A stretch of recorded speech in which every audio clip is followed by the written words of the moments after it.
પંજાબના પૂર પીડિતોની વહારે ગુજરાત સરકાર આવી છે। અસરગ્રસ્તો માટે ગુજરાત સરકારે રાહત સામગ્રી મોકલી છે। સીએમએ ટ્રેનને ગાંધીનગર રેલવે સ્ટેશનથી લીલી ઝંડી આપી। ગાંધીનગરથી રાહત સામગ્રી લઈને ટ્રેન પંજાબ રવાના થઈ છે। જીવન જરૂરી વસ્તુઓ અને ફૂડ સહિતની વસ્તુઓ અસરગ્રસ્તો સુધી પહોંચશે। 20,000 અસરગ્રસ્તો માટે રાહત કીટ મોકલવામાં આવી છે।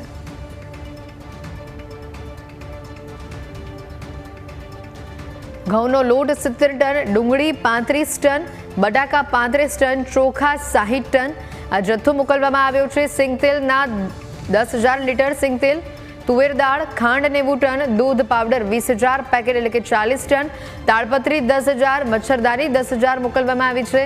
સાથે સલવાર કમીઝ 10,000, બેડશીટ 10,000 મોકલવામાં આવી છે।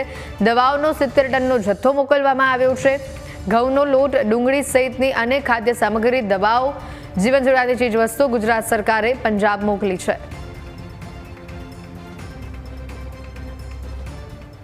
ભારતીય જનતા પાર્ટીના કાર્યકર્તાઓ અને ગુજરાતની પ્રજા અને સરકાર હંમેશા લોકો માટે ભારતની અંદર કોઈ પણ ખૂણા ઉપર આફત આવે, પૂર આવે, વાવાઝોડું આવે એ વખતે ત્યાં મદદ કરવા માટે કાયમ ઉત્સુક હોય છે।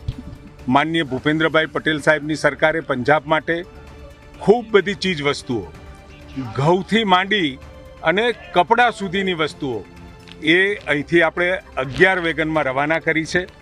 અને 11 વેગન એ ભારતીય જનતા પાર્ટીના કાર્યકર્તાઓ અને ભારતીય જનતા પાર્ટી પ્રદેશ તરફથી પણ એ આ ટ્રેનની સાથે રવાના થયા છે।